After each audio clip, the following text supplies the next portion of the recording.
읽도록 하겠습니다. 시작. 그가 내게 이르시되 인자야 이 뼈들이 능히 살겠느냐 하시기로 내가 대답하되 주 여호와여 주께서 아시나이다. 아멘. 네, 오늘 제목은 마른 뼈를 살리시는 주님이라는 제목으로 여러분들과 은혜를 나누고자 합니다. 이런 환상을 하나님께서 선지자 에스겔에게 보여주셨어요. 하나님께서 보여주시는 이 환상이니까 얼마나 아름답겠어요. 그런데 에스겔에게 보여주신 이 환상은 수채화 그림 같은 그러한 환상은 아니었어요. 우리 에스겔 37장 1절을 우리가 성경을 통해서 읽도록 하겠습니다. 1절입니다. 시작. 여호와께서 권능으로 내게 임하시고 그 신으로 나를 데리고 가서 골짜기 가운데 두셨는데 거기 뼈가 가득하더라. 아멘. 아멘. 에스겔을 골짜기 가운데 두시고 이제 환상을 보여주셨어요. 거기에는 메마른 골짜기에는 생명의 기운이 하나도 없었어요. 그곳에는 뼈들만이 가득했었어요. 그렇다면 왜 하나님께서 이런 에스겔에게 이런 환상을 보여주셨던 것일까요? 에스겔서의 배경은 이스라엘 바벨론 포로 시대였어요. 그래서 에스겔은 바벨론 포로 신세로 겨우 목숨만을 부지할 수 있었는데 그야말로 골짜기에 무더기로 쌓여있는 마른 뼈와 다를 바 없었다는 거죠. 그러나 마른 뼈가 다시 형체를 이루고 생기가 돌아서 군대처럼 큰 무리를 이루게 된다는 환상을 통하여 당시 절망적이고 괴로움과 희망을 보지 못하는 이스라엘 백성들을 회복시키셔서 이스라엘 땅으로 다시 돌아가게 하신다는 소망을 주시며 선지자 에스겔에게 그런 환상을 보여주셨던 겁니다.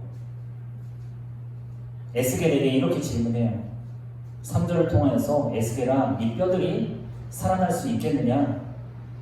생명력이 없는 마른 뼈들이 다시 살아날 수 있겠냐는 하나님의 물으심에 우리는 과연 어떠한 대답을 해야 할까요?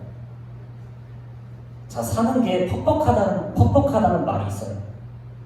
이 퍽퍽하다는 것은 우리가 감자나 고구마를 한꺼번에 입에 넣으면 어떻게 되죠? 네, 되게 퍽퍽하고 목에 걸려서 큰일 날 것 같은 느낌이 들죠? 물기가 매우 적어서 목이 멜 정도로 메마른 음식을 가리킬 때 사용하게 돼요. 마찬가지로 생활에도 물기가 없이 바싹 마르게 된다면 절망스럽고 소망이 없어요. 이런 삶은 마치 에스겔이 환상으로 보았던 메마른 골짜기와 같다는 거예요. 가정에 사랑이 없거나 공동체 안에 사랑이 없다면 메마른 골짜기와 같다. 사람 관계 속에서도 서로 어떠한 것을 받아들이지 못하고 이해해주지 못하면 메마른 골짜기가 된다는 거예요. 내가 자신을 그대로 인정해주지 못하면 내 마음은 바싹 마른 골짜기가 되는 것이에요. 나도 살지 못하고 남도 살지 못하는 뼈들만 가득한 삶의 골짜기가 되는 거예요. 그의 삶의 골짜기를 보니까 이렇게 막막합니다. 그때 누군가 나에게 묻습니다. 이렇게 메마른 골짜기 같은 인생이 살아날 수 있겠습니까? 뼈들이 다시 살 수 있겠냐는 하나님의 질문에 에스겔은 3절을 통하여서 말씀합니다. 우리가 본문 말씀 읽으셨죠? 거기에 주 여호와여 주께서 아시나이다. 에스겔은 자기의 대답을 하지 않았다는 거죠. 에스겔의 대답은 분명하지 않았어요. 하나님의 질문은 예 또는 아니오로 답변을 해야 할 성격의 질문이었는데 그리고 상식적인 선에서 그의 대답은 아니요 라고 대답했을 거예요. 왜냐하면 인간적인 관점을 볼 때 마른 뼈들이 다시 산다는 것은 불가능한 일이기 때문이에요. 우리 여러분들이 생각해 보았으면 좋겠어요. 하나님이 갑자기 나에게 골짜기로 인도해 주셔서 너는 이 뼈들이 살 수 있겠냐? 라고 물어봤을 때 어떠한 대답을 하겠습니까? 사람은 심장의 박동이 멈추고 뇌 기능이 정지되어 죽게 된다면 또한 아직 살이 부패하지 않았다 해도 다시 살 수 없다고 합니다. 또 죽은 지 오래되어서 모든 살이 부패되고 사라지고 뼈만 남게 되었는데 에스겔이 아니요 라고 대답하지 아니하고 주께서 아신다고 대답하세요. 에스겔은 믿음의 고백을 한 거예요. 에스겔의 판단으로 살 수 있다, 살 수 없다는 아무런 의미가 없다는 거예요. 왜냐하면 모든 것이 하나님 뜻 안에서 이루어진다는 고백이기 때문이에요. 하나님께서 살리시기로 하시면 살 것이고 내버려 두시기로 하신다면 그냥 뼈로 존재할 것이에요.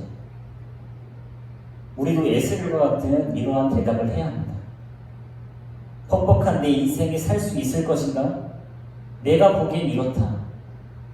내가 보기엔 이렇다 저렇다 하는 것보다는 하나님을 믿는 믿음의 고백을 해야 한다는 거예요.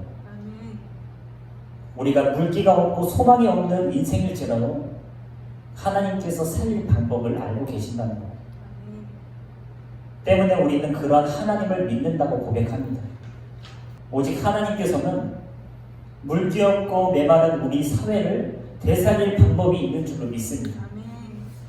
모든 주권을 하나님께 내어드리는 고백이야말로 믿음의 고백인 거예요. 그래서 하나님께서는 에스겔의 고백을 들으시고 마른 뼈들이 되살리셨습니다. 어떻게 되살리셨는지 7, 8절에 읽어볼까요? 에스겔 37장 7, 8절. 네, 한 목소리로 읽도록 하겠습니다. 시작. 이에 내가 명을 쫓아 대언하니 대언할 때에 소리가 나고 움직이더니 이 뼈 저 뼈가 들어맞아서 뼈들이 서로 연락하더라. 내가 또 보니 그 뼈에 힘줄이 생기고 살이 오르며 그 위에 가죽이 덮이나 그 속에 생기는 없더라. 아멘. 아멘. 흩어진 뼈와 뼈들이 이제 서로 움직이면서 서로 조립되어서 시작한다고 했어요. 그리고 맞춰진 뼈에 힘줄이 생기고 살이 오르며 살같이 덮였다고 합니다. 그리고 하나님의 명령대로 이제 생기가 들어서 다시 살아나는 역사가 일어납니다. 살릴 방법은 오직 하나님께 있다는 사실입니다. 퍽퍽한 내 인생을 물기 있는 인생으로 변화시킬 수 있는 능력이 하나님께 있다는 것. 우리는 서로 서둘러 판단하지 말아야 하며 눈앞에 이루어지지 않는 계획들, 좌절된 소망들이 마른 뼈들처럼 널브러져 있을지라도 하나님께 고백해야 한다는 사실입니다. 하나님, 사람들은 제게 질문해요. 그리고 제 자신도 그들과 같이 묻고 싶을 때가 있습니다. 과연 다시 회복할 수 있을까요? 그러나 저는 믿습니다. 모든 방법이 하나님 손에 달렸기 때문입니다. 다시 일어날 수 있는 방법도 하나님께서 아십니다. 그래서 오늘 말씀을 통하여서 우리는 이런 하나님을 언제든지 잊지 말아야 하며 어떠한 일이든 또한 어떠한 한계 또한 어떤 절망의 벽 앞에서 하나님의 일하심을 구하는 자들이 되어야 한다는 사실입니다. 그럴 때 불가능이라는 말은 완전히 지울 수 있음을 고백하는 저와 여러분들이 다 되기를 주의 이름으로 간절히 소망합니다. 네, 이 말씀 기억하면서 우리 묵상하면서 기도하며 나아가겠습니다. 오늘 말씀을 통하여서 이 시대의 배경을 보게 되면 이스라엘 백성들은 바벨론 포로로 아무런 희망이 보이지 않았어요. 아무런 소망이 없고 모든 것을 다 잃어버려서 당장에도 죽어도 이상치 않을 상황 가운데서도 주님은 환상 중인 에스겔 선지자를 통하여서 주님을 만나게 되었고 또한 마른 뼈를 살리듯이 백성들을 살리겠다고 하는 크신 뜻을 보이셨어요. 우리가 물기 없고 소망이 없는 인생일지라도 하나님께서는 살릴 방법을 알고 계신다는 거예요. 그 소망 되시는 주님 앞에 우리가 우리의 영혼이 회복되어지고 더욱더 주님 바라보는 믿음으로 온전히 서서 하나님의 사명을 감당하는 군대들의 모습들이 우리의 모습이 되도록 이 시간 말씀 기억하면서 기도하며 나아가겠습니다.